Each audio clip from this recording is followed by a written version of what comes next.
Hey there YouTube, this is the Accidental Spy, and I'm coming back with another Iron Man 2 action figure review, and this time I have the movie series Mark II.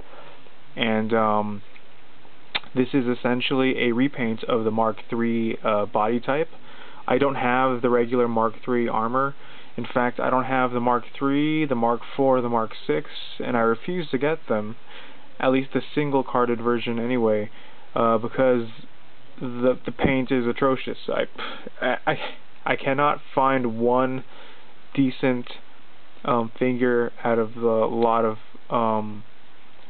action figures that I usually check at my usual toy retailers.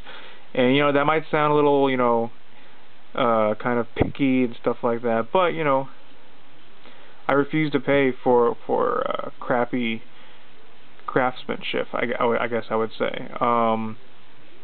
But I got this guy. So this is the Mark II. I got him because he looks incredible. He looks really good out of package as well. Let me give you guys a quick 360. As you can see, this guy is really detailed. His paint is pretty awesome. I like the silver. Very true to the way he was portrayed in both Iron Man and Iron Man 2. I don't know if the camera can pick it up, but he does have little painted on rivets on there, which adds to the detail. His arc reactor looks pretty cool, and I just gotta say, out of all the Iron Man figures that I have, he actually sticks out well from the pack because of his paint scheme. Obviously, it's a bright, nice, shiny silver. Well, it's not really shiny. It's like a semi-gloss or semi-matte or something, but it just sticks out really well.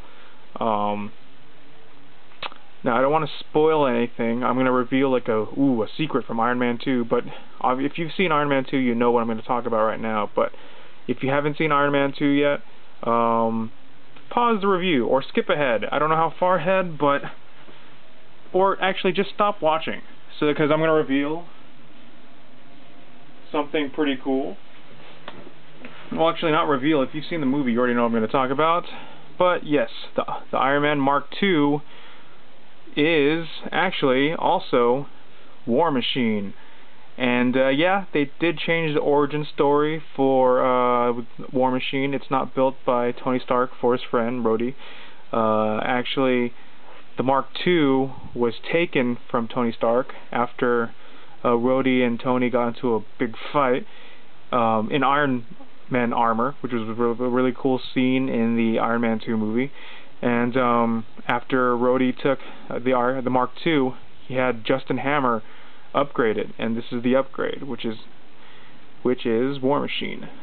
So yeah, that's a cool little thing. So it's kind of cool having both the Mark II and the War Machine. It's sort of like a before and after, and yeah, I thought that was kind of neat. So in terms of articulation, he has the normal Iron Man movie figure articulation. He has a ball-jointed head, ball-jointed shoulders, sort of hindered by the shoulder pads here. The shoulder pads do pop off, which kind of sucks, but oh well. That's why I don't really pose him. I didn't pose this guy in a really dynamic pose anyway. I think he has a single-jointed elbow and swivel wrists. He has upper waist articulation, and he has those universal ball joint hips. He has double jointed knees and semi swivel ankles. Not much there, not much room to wiggle around there, but still there's some movement, so you can get him in decent poses. But yeah, so the articulation is as good as the other movie figures. So yeah, I would recommend this. I do heartily recommend this figure. If you don't have a Mark III yet, I would suggest holding off on getting a Mark III and getting the Mark II first, and just seeing how this looks. I think it's a pretty good figure. It's definitely a step up from the first Iron Man line. Despite the shorter scale, I actually do prefer these figures. They just look. Even though it's smaller, they have more detail and they just look better. They look better proportioned. So, highly recommended. Get them if you can.